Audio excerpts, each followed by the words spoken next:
से कबूल करें, घोषित करें, ये परमेश्वर का वचन है, इसमें मेरा विश्वास है। ये परमेश्वर का वचन है, इसमें मेरा विश्वास है। ये परमेश्वर का वचन है, इसमें मेरा विश्वास है। आइए हम कुछ आयत पढ़ना चाहते हैं। यशाया 59 1 और 2, आइज़ाया 59 वर्सेस 1 and 2।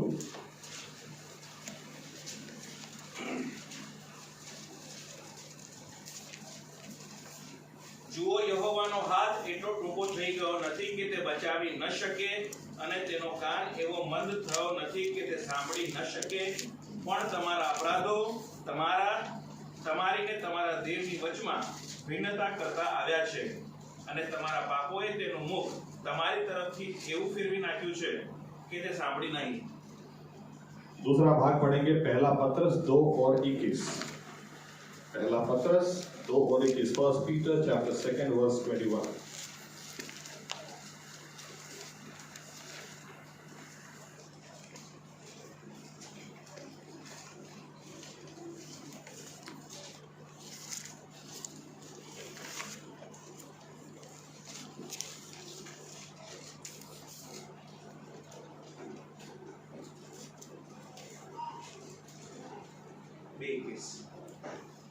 કારણ કે એને માટે તમને તેડવામાં આવ્યા છે, કેમ કે ખ્રિસ્તે પણ તમારે માટે સહન કર્યું, અને તમે તેને પગલે ચાલો માટે તેણે તમોને નમૂનો આપ્યો છે। आइए दुआ करें। हमारे जीवित परमेश्वर प्रभु यीशु मसीह, हम धन्यवाद देते हैं, आज का दिन आपने दिया। धन्यवाद देते हैं आपकी हजूरी में आने के लिए अनुग्रह दिया। धन्यवाद देते हैं इस समय ये अनुग्रह भी आपने हमें दिया कि आपके वचन के द्वारा हम आपकी आवाज को, आपकी योजनाओं को हम सुन सकें, ताकि प्रभु यीशु आपका वचन सत्य है, और आपने खुद कहा तुम सत्य को जानोगे और सत्य तुम्हें मुक्त करेगा। ताकि प्रभु यीशु आज सत्य हमें मुक्त कर दें, ताकि हम जैसे हैं वैसे न रहें, हम बदल जाएं और हमारे बदले हुए जीवनों से आप ही को मान और महिमा मिले। प्रभु यीशु, आप हमसे बात करें, क्योंकि हम आपकी आवाज सुनना चाहते हैं। हमारे आंखों को खोलें ताकि आपको निहार सकें, हमारे कानों को खोलें ताकि हम आपकी आवाज को सुन सके। प्रभु यीशु, हमारी विनती है प्रभु यीशु मसीह, आप बोलें और हमारे जीवनों में अद्भुत कार्य कर कर मान महिमा सिर्फ और सिर्फ आप ही पाएं। आपके नाम को ऊपर उठाते हुए ये प्रार्थना प्रभु यीशु मसीहा के नाम से हम करते हैं। साथ में कहेंगे आमीन। धन्यवाद प्रभु यीशु। बैठ सकते हैं।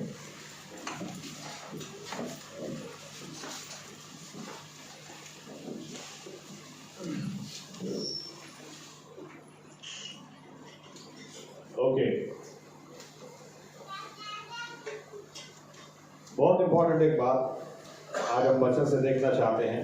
देखें उसके पहले थोड़ा रिवाइज कर लें, क्योंकि हम प्रेयर के ऊपर, प्रार्थना के ऊपर अध्ययन कर रहे हैं, और प्रार्थना हमारे मसीही जीवन का बहुत ही इंपॉर्टेंट अंग है, बहुत इंपॉर्टेंट। क्योंकि जहां विश्वासी व्यक्ति ने प्रार्थना करना बंद किया, वहां समझ लेना उसकी गिरावट वहीं से शुरू हो गई। दो चीजें, बाइबल पढ़ना आपका कम हुआ और प्रार्थना अगर आपकी कम हुई, समझ लेना विश्वासी व्यक्ति का गिरना वहां से शुरू होता है। और इसीलिए प्रार्थना क्योंकि हमारा आत्मिक जीवन शुरू ही प्रार्थना से हुआ। जिस दिन हमने परमेश्वर से बात की और उनसे कहा कि प्रभु यीशु मेरे गुनाहों को आप माफ कीजिए, मुझे क्षमा कीजिए, प्रार्थना के द्वारा ही तो हमारा आत्मिक जीवन शुरू हुआ है। आमीन, आमीन। और इसीलिए प्रार्थना नहीं करने का, या तो परमेश्वर से बात नहीं करने का बहाना हमारे पास होना ही नहीं चाहिए, क्योंकि हमारा आत्मिक जीवन उनके साथ बात करने से ही शुरू हुआ है। मसीही परिवार में पैदा होने से शुरू नहीं हुआ है, लेकिन गुनाहों की माफी प्राप्त करके, प्रभु यीशु से बात करके, उनके आगे हमारे गुनाह कबूल करके, उनके लहू में नहाकर हमारा आत्मिक जीवन शुरू हुआ है। आमीन। और इसलिए हम लोग इस बात को देख रहे हैं। मुझे शायद 1-2 संडे में या तो 3 संडे में रेफरेंस में आपको बाद में दूंगा, लेकिन डैनियल चैप्टर 7 के ऊपर ये सभी चीजों को लेकर मुझे डैनियल चैप्टर 7 के ऊपर जाना है, दानियल 7वां अध्याय उसके ऊपर जाना है। वहां पर एक बात लिखी हुई है कि शैतान ने विश्वासी लोगों को थका दिया है। थक गए विश्वासी लोग। विश्वासी लोग कब थक जाते हैं? जब उनकी प्रार्थनाएं जवाब लाना बंद कर देती है। आमीन। विश्वासी लोग सही में थक जाते हैं। मैं कई बार बोलता हूं कि एक्टिंग बहुत अच्छी कर लेते हैं हम लोग, हम चेहरे से दिखा देते हैं हम लोग बहुत, अरे सब बढ़िया चल रहा है, सब शांति है, लेकिन अंदर तो इतने सारे तूफान होते हैं, प्रश्न होते हैं, क्यों मेरी प्रार्थना के जवाब नहीं आते, इतनी कोशिश करता हूं क्यों फल नहीं आते, ये करता हूं क्यों ऐसा नहीं होता, या तो ऐसा करने जाता हूं तो उल्टा ही क्यों होता है। हमारे जीवन में प्रश्न बहुत सारे होते हैं। मुझे धीरे धीरे वहां पर जाना है, लेकिन एक बात तय है कि लास्ट वीक ही मैं कुछ रिपोर्ट्स पढ़ रहा था, बहुत सारे लोग सिर्फ इसीलिए मसीही जीवन छोड़ देते हैं क्योंकि एक जगह पर आकर वे निराश हो जाते हैं, ऐसा मानने लगते हैं कि हमारी प्रार्थना तो कोई सुनता ही नहीं है, हमारी प्रार्थना तो कोई देखता ही नहीं। अब परमेश्वर जैसे हम कितनी ही प्रार्थना क्यों ना करें, उपवास हमने कितने किए, लेकिन हमें जवाब नहीं मिलते, हमें न्याय नहीं मिलता, और इसकी वजह से आत्मिक जीवन धीरे धीरे डिप पड़ने लगता है, आप में निराशा आने लगती है। और इसीलिए सबसे बेहतर एग्जाम्पल और किसी का नहीं, यीशु मसीह का हम देख रहे हैं, क्योंकि बाइबल कहती है उनकी एक भी प्रार्थना बिना जवाब के नहीं थी, उनकी हर प्रार्थना जवाब लेकर आई। आमीन। दूसरी बात क्यों लेकर आई? क्योंकि हिब्रू 5 और 7 में लिखा हुआ है, उन्होंने परमेश्वर का डर रखा। अगर आप परमेश्वर का मान रखोगे तो वो आपका मान रखेगा, अगर आप उसको मान दोगे तो वो भी आपको मान देगा। परमेश्वर को मान देना सीखना है। यीशु मसीह के बारे में लिखा हुआ है कि उन्होंने परमेश्वर का डर रखा, इसलिए हर एक प्रार्थना उनकी जवाब लेकर आई। तीसरी बात ये भी मैंने आपसे कही, तीसरी बात उनकी प्रार्थना रिजल्ट ओरिएंटेड थी, हर प्रार्थना का जवाब उन्हें मिलता था। मुर्दा भी क्यों ना हो उसको जिंदा करके वो देते थे, बहरा भी क्यों ना हो उसको सुनता करके देते थे, खाना भी कितना कम क्यों ना पड़ा, 5 रोटी 2 मछली से वो सिर्फ धन्यवाद देकर सबको खिला सकते थे। चेले इन बातों को देखते थे और इसलिए चेलों ने यीशु मसीह से दूसरा कुछ नहीं मांगा, सिर्फ एक ही चीज मांगी, हमें प्रार्थना करना सिखाओ। आमीन। हमें भी ऐसे विश्वासी यही बात बार बार, क्योंकि देखो परमेश्वर का पक्ष सेटल्ड है। बाइबल कहती है, परमेश्वर यूं बोलते हैं यशाया 59 में, मेरा हाथ छोटा होने गया कि मैं तुम्हें बचा न सकूं, मेरे कान बहरे नहीं हो गए कि मैं तुम्हारी दुआओं को सुन न सकूं, लेकिन तुम चेक करो, तुम्हारे और मेरे बीच में ये जो दीवार है ये तुम्हारे पाप की दीवार है, इसको तुमने खड़ी की हुई है, इसको तुम गिराओ तो प्रार्थना का जवाब आएगा। आमीन।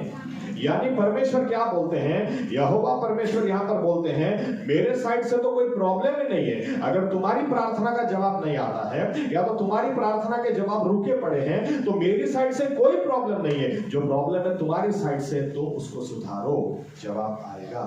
आमीन।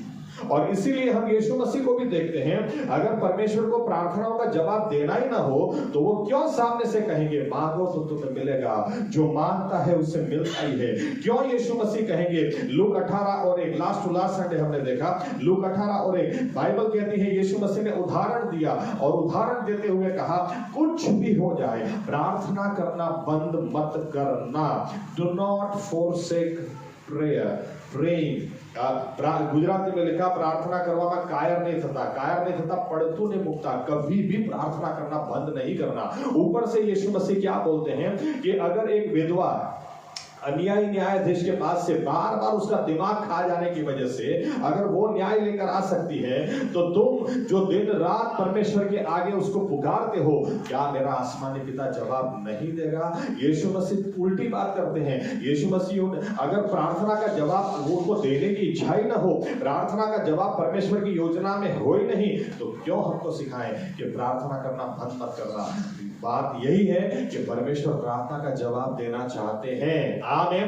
तकलीफ हमारी साइड है, हमको करने आती नहीं है, इसलिए हमको सीखना जरूरी है, क्योंकि चेले इस बात को देखते थे कि यीशु मसीह कोने में जाते हैं, वहां से आते हैं, जवाब रेडी होता है। उनको पता था यीशु मसीह को प्रार्थना करने आता है, इसलिए कुछ और नहीं मांगा, यीशु मसीह से यही मांगा, हमें प्रार्थना करना सिखाओ। आमीन।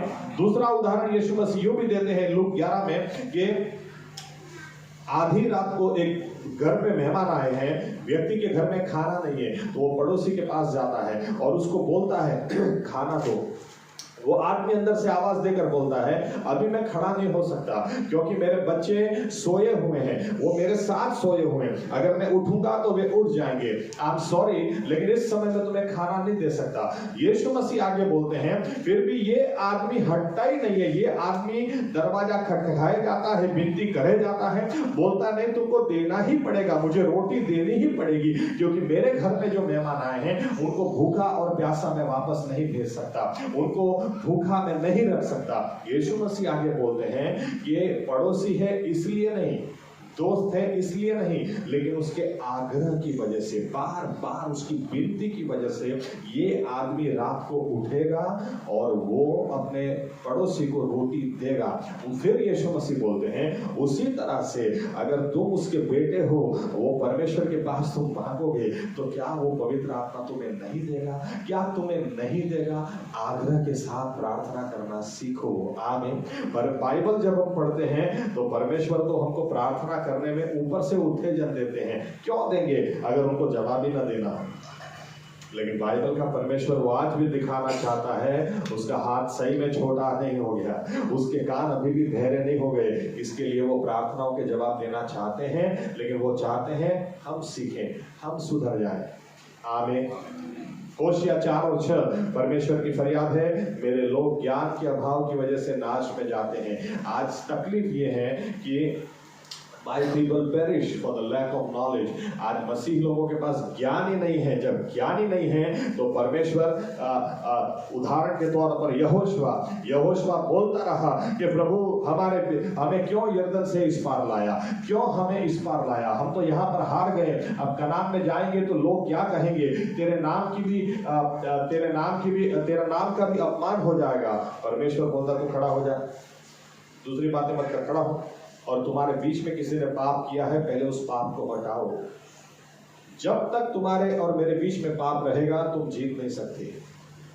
और फिर यहोशुआ ने जब उस पाप को हटाया, पाप करने वाले व्यक्ति को हटाया, बाइबल कहती है फिर उनको जीत मिली। आमीन। बार बार हम इस बात को देखते हैं कि बाइबल का परमेश्वर वो तो प्रार्थनाओं के जवाब देना चाहता है, गलती कहीं ना कहीं हमारी साइड ही होती है, उसको सुधार लेंगे तो हर प्रार्थना जवाब लाएगी। आमीन। और जब प्रार्थना जवाब लाती है, विश्वासी व्यक्ति का बैटरी चार्ज होती है, विश्वासी व्यक्ति के पास गवाही होती है, उसको कोई निराश बिठा नहीं सकता, उसके पास ये गवाही होती है, मैंने प्रार्थना की, मेरा परमेश्वर मेरी प्रार्थना सुनता है। बाइबल यूं कहती है, दानियल के बारे में लोग समझ गए थे कि दानियल जो भी है वो प्रार्थना की वजह से है, इसीलिए 30 दिन तक कोई भी व्यक्ति प्रार्थना नहीं करेगा। लेकिन दानियल ने, और अगर करेगा तो उसको सिंहों के बीच में डाल दिया जाएगा। फिर भी बाइबल कहती है दानियल फिर भी प्रार्थना, उसका टाइम हो गया। यहूदी लोग दिन में 3 बार प्रार्थना करते हैं, सुबह 9 बजे, दोपहर को 3 बजे और शाम को 6 बजे। ओके, किसी दिन समय होगा तो इस टाइमिंग के ऊपर भी मैं बोलूंगा, क्योंकि ये टाइमिंग तो परमेश्वर ने भी संभाला है। क्योंकि पेंटिकोस्ट के दिन जब परमेश्वर ने पवित्र आत्मा को उंडेला तो बाइबल कहती है सुबह 9 बजे का टाइम था। सुबह 9 बजे परमेश्वर ने पवित्र आत्मा को उंडेला। जिस वक्त पतरस और यूहन्ना ने उस जन्म से लंगड़े व्यक्ति को चंगा किया, दोपहर का 3 बजे का टाइम था, और शाम को 6 बजे, क्योंकि हमारा टाइम रोमन कैलेंडर के हिसाब से, रोमन टाइमिंग के हिसाब से रात को 12 बजे हमारा दिन चेंज होता है, लेकिन यहूदी लोगों का दिन शाम को 6 बजे चेंज हो जाता है। और इसलिए 6 बजे प्रार्थना करते हैं बीते हुए दिन के लिए धन्यवाद, और नए दिन में जा रहे हैं प्रार्थना के साथ, धन्यवाद के साथ नए दिन में वे प्रवेश करते हैं। एनीवे, तो दानियल सब कुछ करने के लिए तैयार था, लेकिन प्रार्थना छोड़ने के लिए तैयार नहीं था। उसको पता था मैं जो भी हूँ प्रार्थना की वजह से ही हूँ। इसलिए बाइबल कहती है जब दानियल को प्रार्थना करते हुए पकड़ा इन लोगों ने, डाल दिया सिंहों के बीच में, लेकिन राजा को पूरी रात नींद नहीं आई। और दूसरे दिन राजा जाकर उधर आवाज देता है, दानियल क्या तेरे परमेश्वर ने तुझे संभाला है? अंदर से आवाज आई, अंदर से दानियल की आवाज आई, बोलता हाँ मेरे परमेश्वर ने उसके दूत को भेजकर सिंह के मुख को बंद कर दिया। हालेलुया। प्रार्थना करना कभी भी बंद नहीं करना। आप बाइबल पढ़ेंगे, बाइबल आपको पन्ने पर प्रार्थना करने के लिए आपको उत्तेजन देगी। लेकिन अगर आपकी प्रार्थना जवाब नहीं लाती तो हमें कहीं ना कहीं गड़बड़ी हमारी साइड है। हमारा परमेश्वर तो जो कल था, जो आज है, वही युगानुयुग रहने वाला परमेश्वर है। आमीन। और इसीलिए इन बातों को जब हम देख रहे हैं तो और एक बात आज हम देखना चाहते हैं, और चाहे उसके पहले पहला पत्रस 2:21 जो हमने पढ़ा, क्या लिखा है वहां पर? हमारी बुलाहटी क्या है? मैंने आपको 3 कारण तो दिए कि क्यों यीशु मसीह की प्रार्थना से हम सीख रहे हैं। चौथा कारण यह है कि हमारी बुलाहटी क्या है? यही है कि यीशु मसीह के कदमों में कदम रख के हमको चलना है। आमीन। We are called to walk in his footsteps लिखा है। हमारी बुलाहटी ये है, यानी यीशु मसीह ने जिस तरह से प्रार्थना की उसी तरह से हमें करनी है। यीशु मसीह ने प्रार्थना के बारे में जो सिखाया वो हमको सीखना है। आमीन। तो आज एक और विषय, या तो एक विषय में 3 विषय हम देखना चाहते हैं प्रार्थना के ऊपर ही। आइए देखते हैं। उसके लिए पढ़ेंगे हम मरकुस 11, सबसे पहला भाग पढ़ेंगे 12, 13 और 14। मरकुस 11, 12, 13 और 14।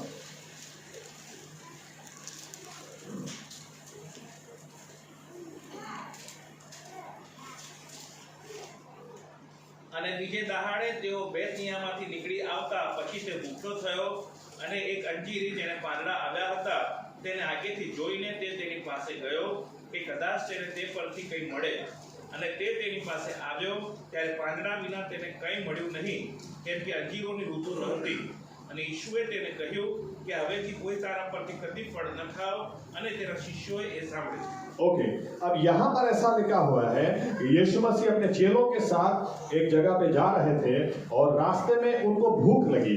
तो भूख लगी तो गए कहां पर? ऐसा लिखा है उस अंजीर के पास गए जिसके बारे में लिखा हुआ है उसकी ऋतु नहीं थी, उसकी सीजन नहीं थी। तो सीजन के बिना तो वो फल दे नहीं सकता। फिर भी लिखा है यीशु मसीह उसके पास गए और जाकर जब देखा कि पत्ते तो लगे हुए हैं लेकिन फल नहीं लगा हुआ है, तो लिखा हुआ है यीशु मसीह ने उसको श्राप दिया कि तू आज के बाद कभी किसी को फल नहीं देगी, सूख जा, और चले गए। अब ये बहुत ही ऑड है, क्योंकि फल ही नहीं, फल कहां से लगेंगे जब ऋतु ही नहीं है। आमीन। अभी आज इस समय आप जाओगे आम के पेड़ के पास और बोलोगे मुझे आम चाहिए, एक भी आम नहीं है, सूख जा, तो लोग क्या बोलेंगे? इसका दिमाग नहीं, कि आम की सीजन है नहीं, तो आम किधर से लगेंगे? किधर आप आम खोद रहे हैं? आमीन। लेकिन यीशु मसीह वो तो ज्ञान और बुद्धि के सोता है। आमीन। क्यों ऐसा किया देखते हैं, समझने के लिए आगे बढ़ते हैं। 20 से आगे, 20, 21 और 22। અને તેઓએ સવારે અંજીરની પાસે થઈને જતા તેને જડથી સુકાઈ ગયેલી જોઈ અને પિતર સંભાળીને તેને કહે છે કે સ્વામી, જો જે અંજીરીને તે શાપ દીધો હતો તે સુકાઈ ગઈ છે. અને ઈશુ તેઓને કહે છે કે દેવ પર વિશ્વાસ રાખો. ओके, अब देखिए यहां पर दूसरे दिन जब सुबह ये लोग निकले, उसी जगह से निकले, और यीशु मसीह तो उस अंजीर की ओर देख ही नहीं रहे हैं, लेकिन चेलों ने देखा, खास तौर से पतरस ने देखा, और पतरस एकदम बोलता, अरे स्वामी स्वामी देखो, कल आपने जिसको श्राप दिया था वो तो सही में सूख गई।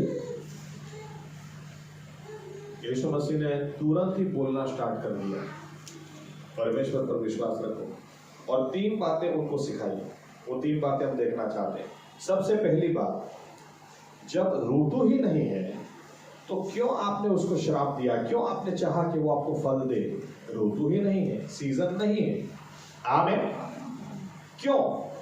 सिंपल कारण है, क्योंकि यीशु मसीह को सिखाना चाहते थे और चाहते थे कि इनकी नजर में ये बात आए तो मैं सिखाऊं, और इसीलिए दूसरे दिन वहीं से वापस निकले। और जब इन्होंने देखा कि पतरस सूख गया, प्रभु ये तूने बोला था सूख गया, तुरंत ही यीशु मसीह ने क्या कहा? क्या बात कर रहा है? ऐसा कहा? नहीं कहा। क्या कहा? सबसे पहली बात 23वीं आयत, કેમ કે હું તમને ખચિત કહું છું કે જે કોઈ આ પર્વતને એમ કહે કે ખસેડાઈ જા કે સમુદ્રમાં નંખા અને પોતાના હૃદયમાં સંદેહ ન આણતા વિશ્વાસ રાખશે કે જે હું કહું છું તે થશે તો તે તેને વાસ્તે થશે. ओके, सबसे पहली बात तुरंत ही प्रभु यीशु ने क्या सिखाई? यीशु मसीह को कोई आश्चर्य नहीं था, पतरस को आश्चर्य था, प्रभु तुमने कल इसको श्राप दिया और ये तो सूख गया. यीशु मसीह क्या बोलते हैं? अरे भाई, हृदय में थोड़ा सा विश्वास भी रखोगे और तुम इस पर्वत को भी कहोगे उखड़ जा और समुद्र में चला जा तो वो चला जाएगा. आमीन. मुझे कोई आश्चर्य नहीं है. समझने की कोशिश करें. एक और आयत लेते हैं समझने के लिए. याकूब 4:7. याकूब, जेम्स 4:7.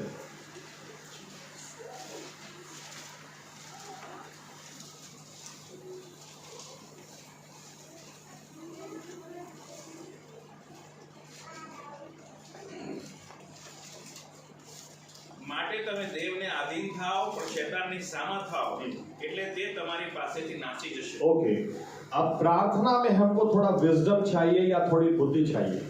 प्रार्थना में दो चीजें होती है, या तो प्रार्थना के दो भाग होते हैं. एक भाग क्या है? परमेश्वर को अधीन हो जाना, यानी एक भाग क्या है? परमेश्वर से बात करना. आमीन. और दूसरा भाग है शैतान का सामना करना, तो वो जाएगा लिखा है. आमीन. આમેન. इसका फर्क हमको पता होना चाहिए. अब परमेश्वर को अधीन होने का क्या मतलब है? प्रभु, चलो इस तरह से उदाहरण देता हूं. यहां पर शैतान आके बैठा है. हम लोग क्या प्रार्थना करते हैं? प्रभु उसको निकाल मेरे जीवन से, बहुत परेशान करता था, उसको निकाल मेरे परिवार से. अरे यीशु मसीह ने क्या सिखाया? सबसे पहले तुम इस पर्वत को कहो उखड़ जा तो उखड़ जाएगा. परमेश्वर नहीं कहेगा, तुम कहो तो. आमीन. और समझ देता हूं, प्रार्थना में दो हिस्से हैं. सबसे पहला परमेश्वर को अधीन हो जाना, यानी परमेश्वर को आप जीवन दे दो, अपने विचार दे दो, आप अपने गुनाहों को कबूल कर लो, धन्यवाद दो, स्तुति करो. ये सब चीजें हैं जो परमेश्वर को अधीन होने में हमारी मदद करती है. या तो हम इस तरह से अधीन होते हैं. आमीन. आप कोई भी गाड़ी लेके पेट्रोल पंप जाते हैं, आपने कभी कोई ऐसा व्यक्ति नहीं देखा होगा, चलो पेट्रोल पंप जाकर पेट्रोल भरा के घर आके रख देने की, तो उसके ऊपर धूप गिरेगी, फिर थोड़ा पेट्रोल अंदर से भाप बन के निकल जाएगा, फिर थोड़े समय वापस गाड़ी लेके जाएंगे, वापस पेट्रोल डलवाएंगे. अरे पेट्रोल क्यों डलवाते हैं? क्योंकि गाड़ी को चलाना है. आमीन. आमीन. प्रार्थना के दो हिस्से हैं. आप परमेश्वर की हजूरी में क्यों समय बिताते हैं? इसलिए बिताते हैं ताकि आप वहां पर पेट्रोल डले, आपकी एनर्जी चार्ज हो, ताकि आप आकर फिर शैतान से कहें निकल इधर से यीशु के नाम में. आमीन. आमीन. क्योंकि लिखा है तुम परमेश्वर को पहले अधीन हो जाना, उसके बाद क्या करना? फिर शैतान का सामना करना, तो वो जाएगा, नहीं तो वो जाने वाला नहीं है. और हमारी जिंदगी कैसे निकलती? प्रभु प्रभु इस शैतान को दूर हटा, प्रभु इसको भगा मेरे जीवन से. ओ प्रभु, अरे नहीं होगा. यीशु मसीह ने क्या कहा? तुम कहोगे तो. यीशु मसीह ने ऐसा नहीं कहा अंजीर के पेड़ के पास जाके ओ परमेश्वर इसको सुखा देना, ऐसा नहीं, तुम सूख जाओ, ऐसा कहा. आमीन. आपको बोलना है. इस विषय पर मुझे कभी थोड़ा अंदर जाना, जब डैनियल 7 पर बोलूंगा तो इसके ऊपर थोड़ा और डीप में आपको ले जाऊंगा. लेकिन इसको समझना जरूरी है. कुत्ता सामने आके खड़ा है, आप बोलो प्रभु इस कुत्ते से मुझे बचा, ऐसा बोलोगे? आप हट आप करोगे? आमीन. यीशु मसीह ने जाने से पहले भी चेलों से क्या कहा? अब दुष्ट आत्मा तुम निकालोगे, बीमारों को तुम चंगा करोगे. अब अच्छी तरह से पढ़ना, प्रेरितों के काम 9वां अध्याय. ऐसा लिखा है जब पतरस को बुलाया गया कि दोरका मर गई है, और पतरस ने आकर यूं ही पूछा दोरका किधर है? तो बोलते डेड बॉडी ऊपर के घर में रखी हुई है. बाइबल यूं कहती है पतरस वहां पर गया और पतरस ने प्रार्थना की. प्रार्थना क्यों करना? ताकि आपकी बैटरी चार्ज हो. आमीन. और फिर लिखा है प्रार्थना उसने की, परमेश्वर को वो समर्पित हुआ, अधीन हुआ, और फिर वो डेड बॉडी के पास जाकर बोलता है यीशु मसीह के नाम में इसकी जान वापस आए, और उसको जिंदा करके वापस लाया. आमीन आमीन। और हम क्या, प्रभु तू जिंदा कर दे, प्रभु तू चंगा कर दे। अरे भाई तुमको करना है, तुम अपनी बैटरी चार्ज करो और फिर अपने पर्वत से तुम बात करो तो जाएगा। आमीन आमीन।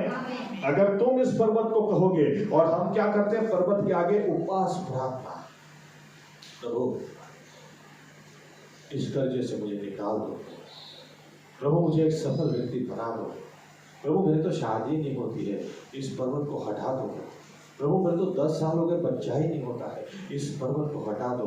अरे बाइबल पढ़ो, यीशु मसीह बोलते हैं तुम इस पर्वत से बात करो। आमीन आमीन। यीशु मसीह से बात करोगे ना, दाऊद की तरह, वो अकेले में परमेश्वर की आराधना करता था, बाहर आकर गोलियात को गिराता था। आमीन। और हमें अगर गोलियात दिख जाए तो हम भी क्या करते हैं, प्रभु इस गोलियात को तू गिरा देना, प्रभु इस गोलियात को मेरे जीवन से ले जाना। अरे नहीं जाएगा, आपको लड़ाई करनी पड़ेगी। आमीन। आपको गलती समझ में आते फिर हम लोग क्या बोलते हैं, मैं तो इतने प्रार्थना की, मैं तो यरूशलेम भी जाके आया, उधर यरदन नदी में भी मैंने तो बपतिस्मा ले लिया, फिर भी मेरी तो प्रार्थना का जवाब नहीं आता। अरे आज नहीं कल नहीं, अगर परमेश्वर आपको अनुग्रह दे 1000 साल तो जी तो भी नहीं आएगा। आमीन। क्योंकि जो आपको करना है वो आपको ही करना है। इसलिए यीशु मसीह ने सब तुरंत ही सिखाया, तुम्हें अपने पर्वत से बात करना सीखना होगा। आमीन। तुम्हें बात करना, तुम्हें मुंह से निकालना होगा, यहोवा मेरा चरवाहा है, मुझे किसी चीज की घटी नहीं होगी। आमीन। तुम अपने पर्वत से बात करो। डॉक्टर बोल दे या शैतान बोल दे तुझे कैंसर में मैं खत्म कर दूंगा, आप बोलो उसके घोड़ों की मार से मेरी चंगाई है। आमीन। आप परमेश्वर के आगे जाओ, झुक जाओ, प्रार्थना करो, लेकिन फिर शैतान से बात करना भी तो सीखो, तो वो जाएगा। मैं जीऊंगा, मैं मरूंगा नहीं, लेकिन परमेश्वर की महिमा मेरे जीवन से मैं प्रकट करूंगा। भजन संहिता 118 और 17।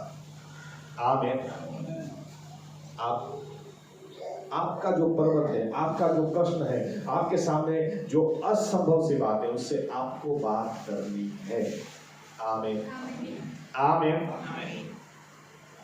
सबसे पहली बात, इसलिए यीशु मसीह ने, तो यीशु मसीह यही चाह रहे थे कि ये सूख जाए, ये तुम देखो, और जैसे तुम देखो मैं तुम्हें तुरंत सिखाना शुरू करूंगा, क्योंकि मुझे सिखाना है। अगर पर्वत भी क्यों ना खड़ा होगा, नामुमकिन सी बातें भी क्यों खड़ी होगी, और हम विश्वासी लोग तो आधा रोना में टाइम निकालते थे, मेरे आंसू भी वो देखता नहीं, मेरे टूटे दिल को भी वो देखता नहीं। अरे वो देखता है। अभी तुम शैतान से बात करो कि तुम निकल मेरे जीवन से, निराशा लेके निकल, नेगेटिव विचारों को लेकर निकल, तेरे विचारों को, तेरी बातों को यीशु के नाम में मैं तोड़ता हूं, तोड़ के निकल मेरे जीवन से। आमीन। आपके पर्वत से आपको बात करना सीखना है।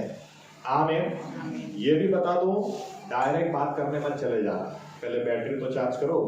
मोबाइल को इस्तेमाल करने से पहले बैटरी तो चार्ज होती कि नहीं। आमीन। नहीं तो स्केवा के बच्चे जैसा होगा, डायरेक्ट चले जाओगे दुष्ट आत्मा निकालने के लिए, वो पीटेगा आपको, क्योंकि उसको पता है आधे तो हुए नहीं, पहली बात पहले ही आती है। आमीन। स्केवा के बेटों को ऐसा पीटा, ऐसा पीटा,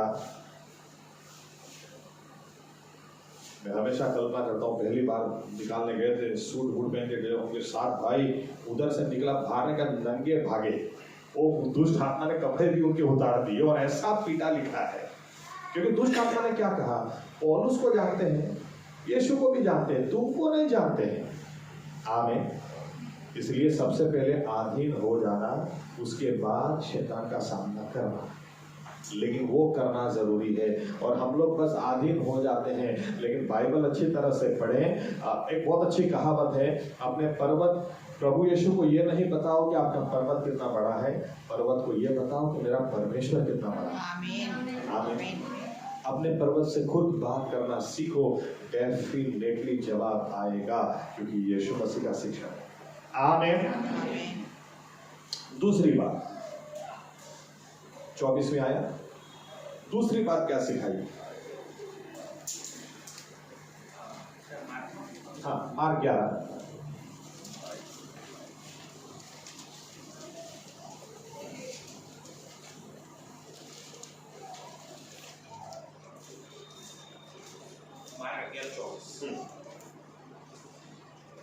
એ માટે હું તમને કહું છું કે પ્રાર્થના કરતા જે સર્વ તમે માગો છો તે અમે પામ્યા છીએ એવો વિશ્વાસ રાખો તો તે તમને મળશે. ओके, दूसरी बात क्या बताई यीशु मसीह ने, जब भी प्रार्थना करोगे तो ये विश्वास रखो कि मैंने जो मांगा है मुझे मिल गया है तो मिल जाएगा. आमीन. अभी अगर हम यीशु मसीह के चेले होते, ओके, कल्पना है यीशु मसीह ने कह दिया सूख जा, तो हम लोग देखते सूखता है कि नहीं सूखता, अभी तो कुछ हो नहीं रहा है, क्या लगता है अभी तो पत्ते ऐसे ही दिख रहे हैं. हमारा दिमाग कैसे काम करता है पता है, मैं देखूंगा तो मैं विश्वास करूंगा. और बाइबल का नियम क्या है, तू विश्वास करेगा तो तू परमेश्वर की महिमा होगी. आमीन आमीन. क्या लिखा है यहाँ पे, नियम देखिए, आप जब भी आप प्रार्थना करो तो आप विश्वास करो कि आपको मिल चुका है तो मिल जाएगा. और हम लोग क्या करते हैं, मुझे मिल जाएगा तो मैं विश्वास करूंगा. लेकिन यहाँ पर नियम क्या दिया गया, इसलिए यीशु मसीह ने बस सूख जा, खत्म हो गई बात, मैंने बोल दिया तो मिल गया, हो गया, पीछे मुड़ के देखना ही नहीं है. दूसरे दिन पतरस देखेगा, यीशु मसीह ने तो फिर भी उधर नहीं देखा, मैंने बोल दिया हो गया, खत्म बात. आमीन. हम लोग क्या करते हैं, यहाँ पर एक गलती होती है हमारे से. हम लोग जाते हैं, प्रभु 3 महीने से प्रभु नौकरी नहीं, 1 रुपया घर में दे, प्रभु नौकरी दे, तुमने कहा तुम्हारा बोझ मुझे दो, इसलिए मैं आपके पास आया हूं, मेरा बोझ आपको देता हूं प्रभु. फिर क्या करते हैं, इस आयत के हिसाब से क्या होना चाहिए, अभी बाहर ऐसे आओ जैसे नौकरी मिल गई है तो मिल जाएगी, लिखा है. आमीन. और हम लोग बाहर कैसे आते हैं पता है, उधर तो रो किए, फिर रहने दे प्रभु तुझसे नहीं होगा, मैं वो वापस ले जाता हूं. इसलिए बाहर ऐसे कैसे आते हैं.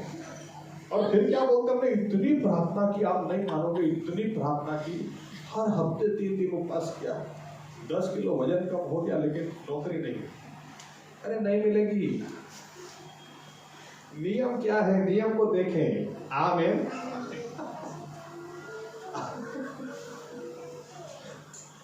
मैं मानता हूं ज्यादातर विश्वासी लोग ये गलती करते हैं, इसीलिए इनके चेहरे से पता चलता है टेंशन है. डेफिनेटली इनको देख के आप समझ सकते हैं कि हारे हुए हैं, थके हुए हैं, कंटाल गए हैं.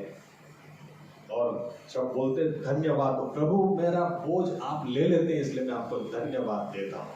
अरे दिख रहा है किधर बोझ ले लेते, देते नहीं हो तो किधर से लेगा.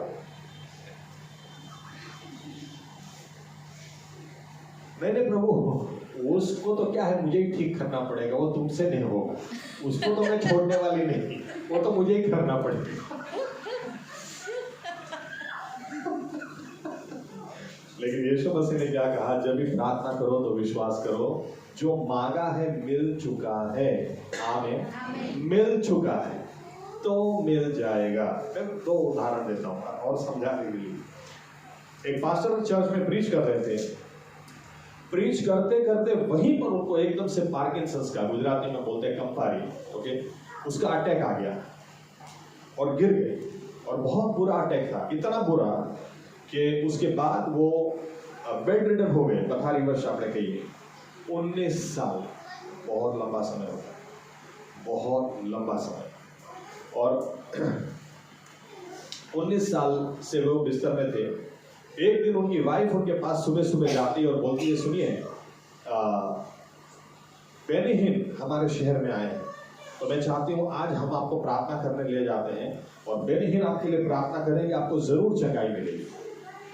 ये क्या बोलते हैं, पहली बात पहले ये टाइम बाइबल पढ़ने का है, बेनीहीन की बात बाद में करेंगे, पहले तो मुझे, क्योंकि ये खुद बाइबल अभी पढ़ भी नहीं सकते थे, इसलिए उनकी वाइफ डेली सुबह उनके बाजू में बैठकर उनको बाइबल पढ़ के सुनाती.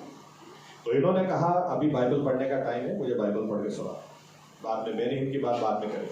तो इन्होंने पढ़ना शुरू किया और पढ़ते पढ़ते पढ़ते वो यहाँ पर आई मरकुस 11 और 24. तो इन्होंने लेटे लेटे कहा फिर से पढ़ो 24, फिर से पढ़ो जो तुम प्रार्थना करोगे तो विश्वास करोगे मिल चुका तो मिल जाएगा। फिर से पढ़ो, जब तुम प्रार्थना करोगे तो विश्वास करोगे तुम्हें मिल चुका है तो मिल जाएगा। फिर से पढ़ो।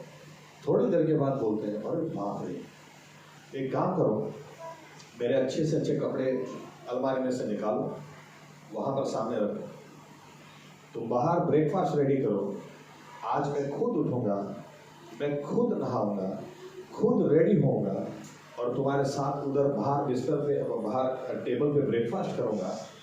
हम बेनिहीन की मीटिंग में जरूर जा रहे हैं, लेकिन प्रार्थना करवाने के लिए नहीं, मुझे चंगाई मिल चुकी है, उसकी गवाही देने जा रहे हैं। तो जाके बाहर बैठ, वाइफ ने कपड़े निकाल के रखे और वो बाहर जाके ब्रेकफास्ट भी रेडी किया और वो रोने लगी।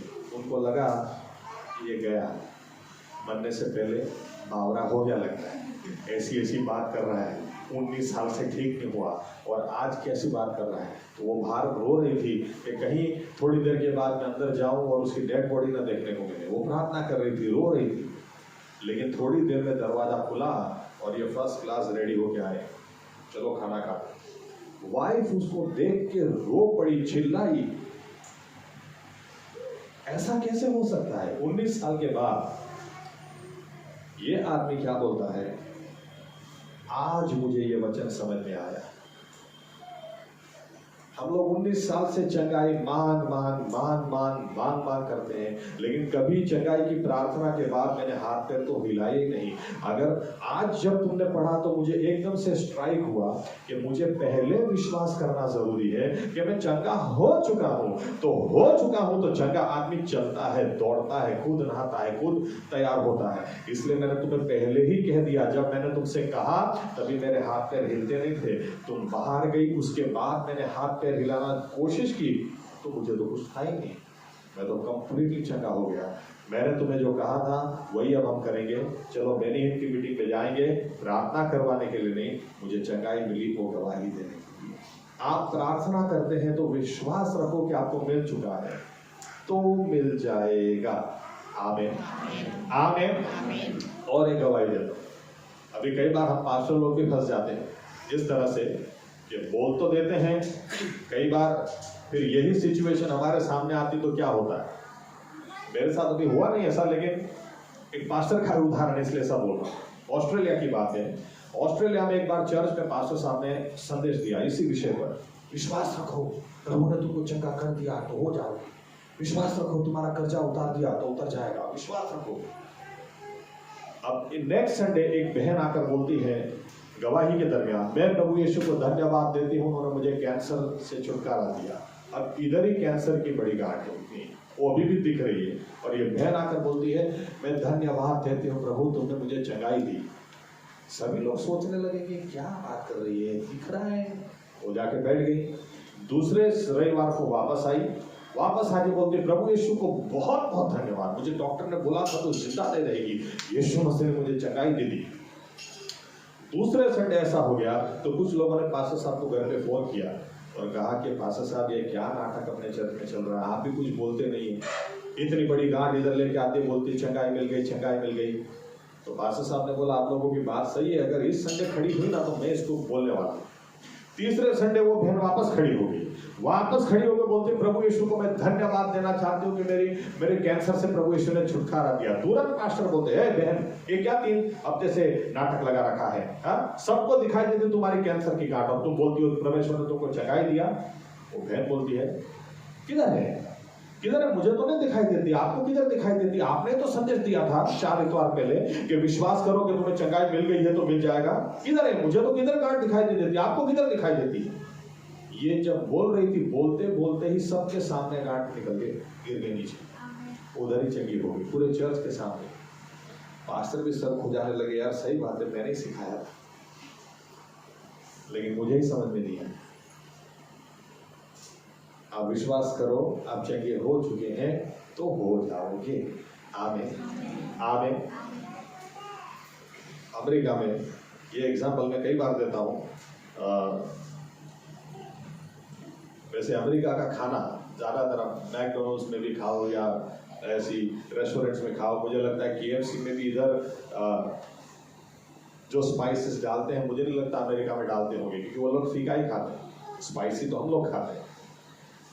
मुझे आज ही किसी ने आज ही मुझे एक व्यक्ति ने कहा कि पास्टर साहब मैंने हांगकांग में मैकडोनल्ड्स खाया था, गले नहीं उतरा। इधर अपना मैकडोनल्ड्स कितना मस्त है, कहने का वो अपना मसाला डालते हैं अपना टेस्ट है, इंटरनेशनल टेस्ट अपने को नहीं उतरेगा। लेकिन अमेरिका में पहली बार चिकन के रेस्टोरेंट किसी ने स्टार्ट की, वो चिक-फिले है जिसमें स्पाइसी चिकन मिलता है। अब उसका जो ओनर है उसकी भी यही गवाही है, उनको कैंसर था, लास्ट स्टेज था, दवा खाने में डॉक्टर ने बोला था 2 या 3 दिन से ज्यादा नहीं जिएगा। और उस समय वो अपनी पत्नी से बात कर रहा है, सुन मैं तो अमेरिका इतना घुमा हूं लेकिन मुझे अभी तक स्पाइसी चिकन किधर किसी ने खिलाया नहीं। मैं इधर से बाहर निकलता हूँ, अपने रेस्टोरेंट खोलते हैं, पूरे अमेरिका को मैं स्पाइसी चिकन खिलाता हूँ। वाइफ सोच रही है डॉक्टर ने 2 या 3 दिन दिए हैं, ये चिकन की बात कर रहा है, ये गया, ये जाने की तैयारी में है। लेकिन ये आदमी मरकुस 11 और 24 के ऊपर सोच रहा था कि जब मैंने मांगा है तो मुझे व्यवहार भी ऐसे ही करना है कि मिल चुका है तो मिल जाएगा। आमीन। अब बीमार व्यक्ति चिकन रेस्टोरेंट के बारे में सोच ही नहीं सकता, लेकिन अगर मैं मानता हूं इस आयत के ऊपर कि उसने मेरी प्रार्थना सुन ली है और मुझे चंगाई दे दी है, तो मैं क्यों ना इधर पड़ा चिकन का प्लानिंग करूं, रेस्टोरेंट का प्लानिंग करूं। 2 दिन 3 दिन 4 दिन डॉक्टर ने आके चेक किया, ये मर क्यों नहीं रहा, इसको चेक किया तो बॉडी में कैंसर ही नहीं, किधर गया पता नहीं, जाओ भैया आपको तो कैंसर ही नहीं। फिर आकर उसने चिक-फिले गूगल पे टाइप करना, ढूंढा, आपको डिटेल में गवाही मिलेगी। यीशु मसीह ने कह दिया सूख जा, चल दिए, हो जाएगा, बोल दिया हो गया। ये विश्वास रखोगे तो हो जाएगा। आमीन आमीन आमीन आमीन। हर विश्वासी, अगर आप प्रार्थना करते हैं 5 मिनट 10 मिनट आधा घंटा 1 घंटा अगर आप प्रार्थना करते हैं तो आप ये विश्वास रखो कि आपने जो बातें उनके सामने रखी हैं हो गई है, तो आप बाहर आएंगे, इतनी चमक चेहरे पे होगी, इतनी शांति होगी, इतना आनंद होगा, क्योंकि आपको पता है हो गया तो हो जाएगा। आमीन आमीन। तीसरी बात 25 और 26। અને જ્યારે જ્યારે તમે ઊભા રહીને પ્રાર્થના કરો છો ત્યારે ત્યારે જો કોઈ તમારો અપરાધી હોય તો તેને માફ કરો, એ માટે કે તમારો બાપ જે આકાશમાં છે તે પણ તમારા અપરાધો તમને માફ કરે, પણ જો તમે તેને માફ નહીં કરો તો તમારો બાપ જે આકાશમાં છે તે પણ તમારા અપરાધ તમને માફ કરશે નહીં। ओके, तीसरी बात कौन सी सिखाई कि दूसरों को माफ करना सीखो। अगर माफ नहीं करोगे तो तुम्हारी भी प्रार्थना सुनी नहीं जाएगी, तुम्हें भी क्षमा नहीं मिलेगी। आमीन। ओ ये हमारे पिता तो जो आसमान में है, जब ये प्रार्थना हम बोलते हैं तो उसमें एक भाग क्या बोलते हैं, जेम हमें हमारा ऋणियों ने माफ करिया एम तमे हमारा ऋणों ने माफ करो। आमीन। As we have forgiven trespasses of others, forgive our trespasses। यानी पहले दूसरों को मैंने क्षमा की, फिर मैं बोलता हूं तो मुझे क्षमा करो। आमीन। यीशु मसीह क्या बोलते हैं, और मैं एक आंकड़ा कई लोगों के मुंह से मैंने सुना, बड़े बड़े सेवकों के मुंह से सुना, वो ऐसा बोलते हैं कि 80% बिलीवर्स, 80% ये किसी ना किसी के लिए हृदय में कड़वाहट लेकर रोते हैं। क्योंकि हकीकत क्या है, आप भी अधूरे हैं, मैं भी अधूरा हूं, संपूर्ण कोई नहीं। आमीन। तो हो सकता है किसी दिन आपकी ओर से मुझे चोट लग जाए, हो सकता है किसी दिन मुझसे भी आपको चोट लग जाए, नहीं लगनी चाहिए लेकिन हो सकता है हो जाए, क्योंकि हमें अधूराइयां हैं। आमीन। लेकिन फिर अगर आप उसको कड़वाहट के रूप में आप उसको लेकर घूमेंगे, अभी मैं कड़वाहट करती क्या है, अब मैं यूँ सोचता हूँ कि रवि ने मेरे को बहुत मना, इसके दांत में तोड़ दूंगा, ना रात को नींद में भी मैं सोच रहा हूँ, नींद में भी उसको मैं मुक्के मार रहा हूँ, और नींद में भी ये रवि को मैं छोड़ने वाला नहीं हूँ, प्रभु तू भी इसको मत छोड़ना, इसको तो मत। तो अब हो क्या, रवि तो आराम से सो रहा है, नींद तो मुझे नहीं आ रही है। आमीन। और दूसरे रविवार को क्या होगा, रवि आके गवाही देगा, मैं प्रभु यीशु को धन्यवाद देना चाहता हूँ। मेरी 20,000 सैलरी थी, क्या चमत्कार हो गया, 50,000 परमेश्वर ने कर दी। और मैं साइड पर सोचूंगा 50,000 का, इसका तो 20 से 10 होना चाहिए, 50 के 10। तो नींद तो मुझे नहीं आ रही है, सामने वाला व्यक्ति तो आराम से सो रहा है। आमीन। यीशु मसीह क्या बोलते हैं, आप किसी के लिए भी कड़वाहट रखोगे, आपकी प्रार्थना सुनी नहीं जाएगी, आपको माफी नहीं मिलेगी, आप खुद अपनी माफी रोक दोगे। आमीन। आमीन। और ज्यादातर विश्वासी लोग क्योंकि एक दूसरे से चोट खाए हुए हैं,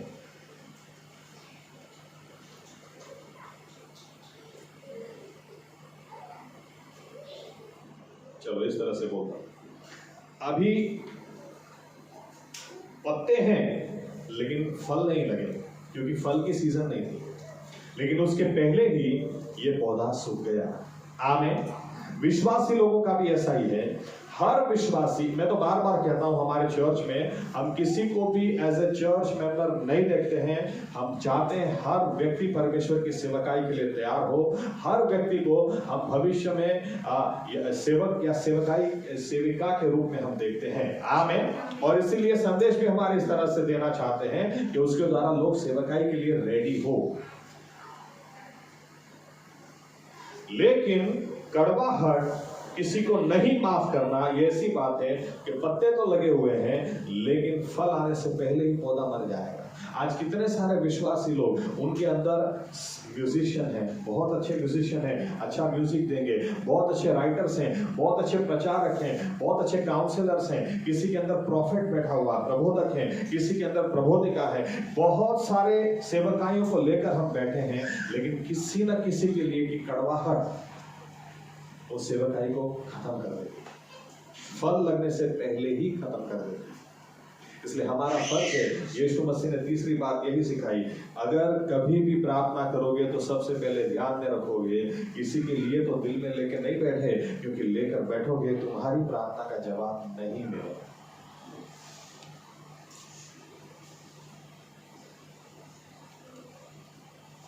हमारे बॉडी में एड्रेनालिन रश होता है।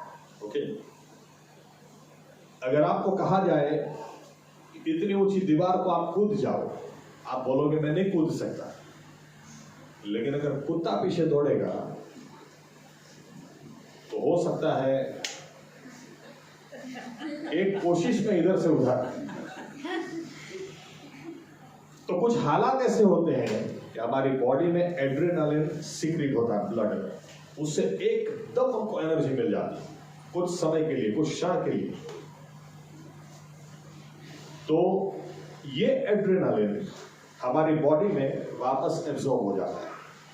लेकिन साइंस ऐसा रिसर्च बताती है कि अगर किसी की कड़वाहट, किसी के लिए कड़वाहट आप रखते हैं, बहुत गुस्सा रखते हैं, उसको तो तभी भी एड्रेनालिन सीक्रेट होता है।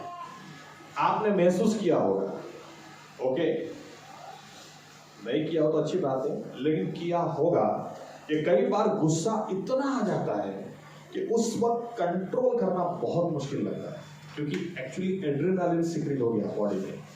आप उस क्षण को कंट्रोल ही नहीं कर सकते। बाद में आप सॉरी बोलोगे, बाद में आप बोलोगे कि नहीं बोलना चाहिए था बोल दिया, नहीं करना चाहिए था कर दिया, लेकिन वो क्षण आप कंट्रोल नहीं कर सकते।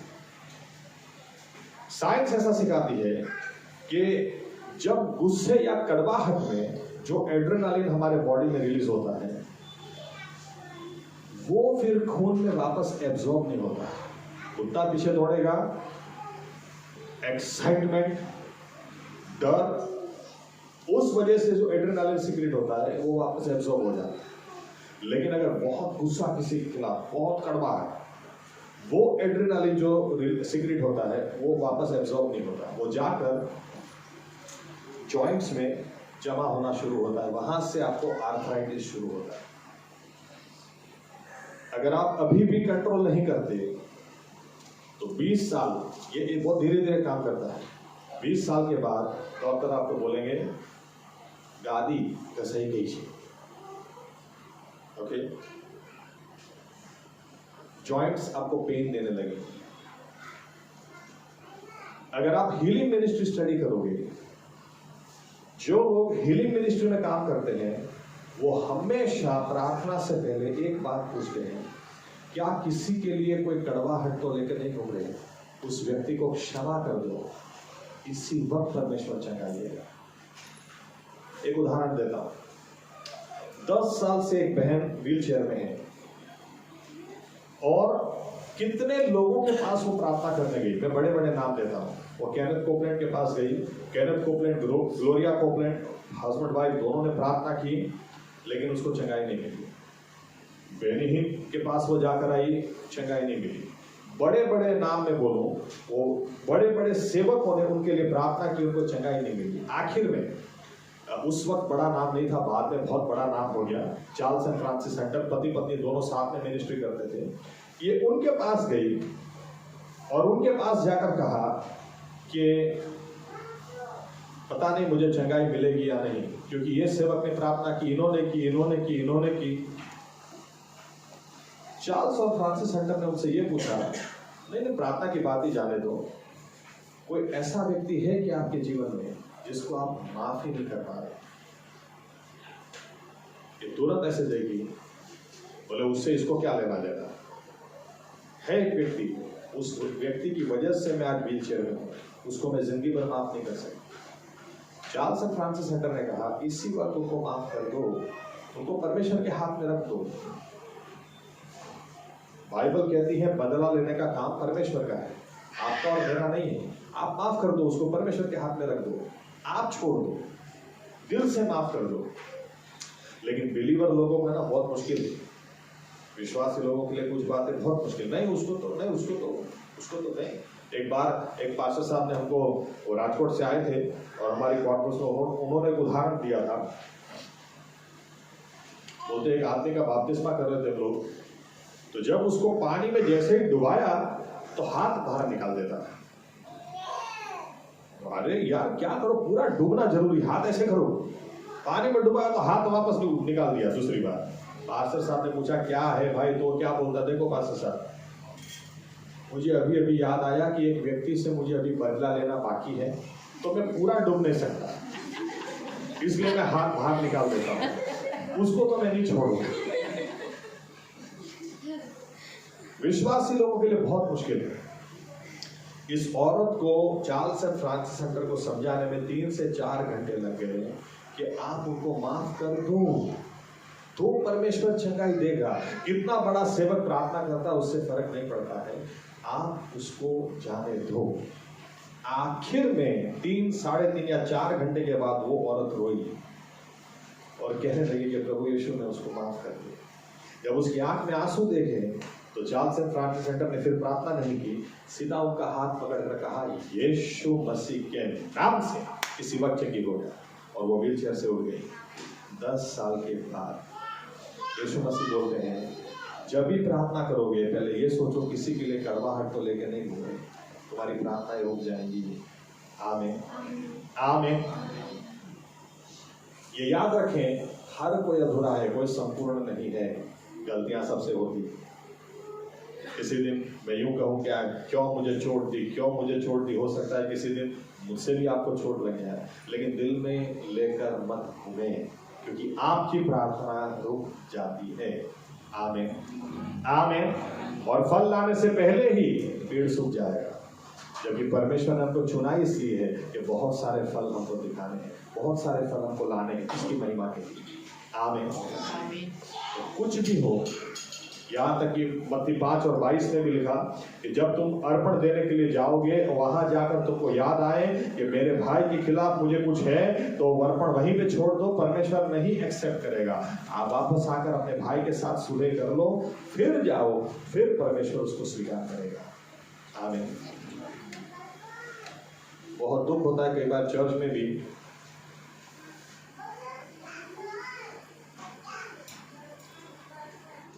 लोग एक दूसरे के लिए ऐसा लेके बैठते हैं, पीछे से आए, लेट आए हैं, अरे यार चर्च में लीला बहन के बाजू में जगह खाली है, उनके बाजू में तो नहीं बैठे, उनके साथ मेरे बनती नहीं, मैं पीछे बैठ जाऊं नीचे, उनके बाजू में। कितना लोग लेकर घूमते हैं। यीशु मसीह ने कहा फल आएगा, लेकिन अगर कड़वाहट रहेगी ये पौधे को सुखा देगा। आमीन। बहुत सारे विश्वासी लोग आज किसी न किसी के लिए कड़वाहट लेकर घूमते हैं।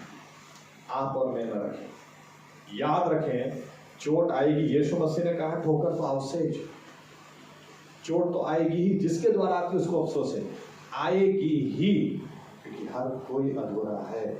आमीन आमीन। लेकिन आप और मैं दिल में न रखें, क्योंकि हमें प्रार्थना का जवाब चाहिए, हमारी प्रार्थना रुकनी नहीं चाहिए। आमीन। आइए अपनी जगह खड़े हो जाए। इन 3 बातों के लिए हम प्रभु यीशु को धन्यवाद देना चाहते हैं, प्रार्थना करना चाहते हैं, क्योंकि हो सकता है हमारी प्रार्थना का जवाब इसीलिए नहीं आता क्योंकि पर्वत से हमें बात करनी चाहिए। हम यीशु मसीह को बोल रहे हैं प्रभु आप करो आप करो आप करो, लेकिन यीशु मसीह ने कहा अपने पर्वत से तुम बात करो, तुम उसे कहो उखड़ जा, उखड़ जाएगा। आमीन। हो सकता है हमारी प्रार्थना का जवाब इसलिए नहीं आ रहा क्योंकि प्रभु यीशु ने कहा जब तुम प्रार्थना करोगे तो विश्वास करो कि मिल चुका है तो मिल जाएगा। या हो सकता है इसलिए भी हमारी प्रार्थना के जवाब नहीं आ रहे क्योंकि हम किसी न किसी के लिए कड़वाहट लेकर घूम रहे हैं। उन्हें क्षमा कर दे। आइए प्रार्थना करें। हमारे परमेश्वर का पक्ष सेट है, सेटल्ड है। वो तो आज भी प्रार्थनाओं को सुनकर जवाब देने वाले परमेश्वर है। उनका हाथ आज भी छोटा नहीं हो गया कि वो हमें बचा न सके। आज भी उनके कान बहरे नहीं हो गए कि हमारी प्रार्थनाओं के जवाब वे सुन न सके, हमारी प्रार्थनाओं को सुन न सके। लेकिन जो ठीक करना है हमें अपनी साइड से करना है। प्रभु यीशु मसीह, हम धन्यवाद देते हैं क्योंकि आपके वचन से हमको हमेशा उजियाला मिलता ही है, आपके वचन से हमको दिशा मिलती ही है, आपके वचन से प्रभु यीशु हमें सुधार आता ही है। हमारी गलतियां हमें हमेशा दिखाई देती हैं क्योंकि आपका वचन उस आईने के समान है जो हम जैसे हैं वैसे हमको दिखा देता है ताकि हम वैसे न रहें और बदल जाएं, आपके जैसे हो जाएं। आज भी प्रभु यीशु जो बातें आपने हमको सिखाई हैं हम धन्यवाद देते हैं क्योंकि प्रभु यीशु हम कितनी बार बोलते हैं हमने बहुत प्रार्थना की, जब जवाब नहीं आते हमें निराशा आती है, हम फ्रस्ट्रेट हो जाते हैं, हमारे विश्वास कमजोर होने लगते हैं। लेकिन ऐसा न हो इसलिए आज आपने सिखाया है प्रभु यीशु जहां हमें सुधार लाना है हम आज से अभी से लाना शुरू कर दें। हम आपके आगे झुक जाएंगे लेकिन शैतान को हम कहेंगे उखड़ जा, निकल जा। हमारे प्रश्नों को लेकर आपके पास इस तरह से नहीं आएंगे कि प्रभु बहुत बड़ा प्रश्न है, लेकिन आपको लेकर प्रश्नों के पास जाएंगे, अरे मेरा परमेश्वर तुझसे बहुत बड़ा है, तू उखड़ जा, हट जा, निकल यीशु मसीह के नाम से। और प्रभु यीशु जब आपके पास कुछ मांगेंगे तो ये विश्वास के साथ कि आपने दे दिया है तो मिल जाएगा। और जब भी प्रार्थना करेंगे प्रभु यीशु कोई भी हो, लेकिन अगर हमें प्रभु यीशु उनके द्वारा चोट लगी है हमको माफ कर देते हैं, इसी वक्त माफ कर देते हैं, आगे भी क्षमा कर देने के लिए हमें अनुग्रह देना ताकि हमारी प्रार्थनाएं ना रोके, हमारी माफी ना रोके। समय से पहले हम सूख न जाए, हमारा आत्मिक जीवन खत्म न हो जाए, लेकिन हम ऐसे फल लाने वाले बने जिनके द्वारा आपको मान मिले और महिमा। ऐसा हम सभी के साथ में हो, ये प्रार्थना प्रभु यीशु मसीह के नाम से करते हैं। आमीन। धन्यवाद प्रभु यीशु, धन्यवाद। बैठ सकते हैं अपनी जगह।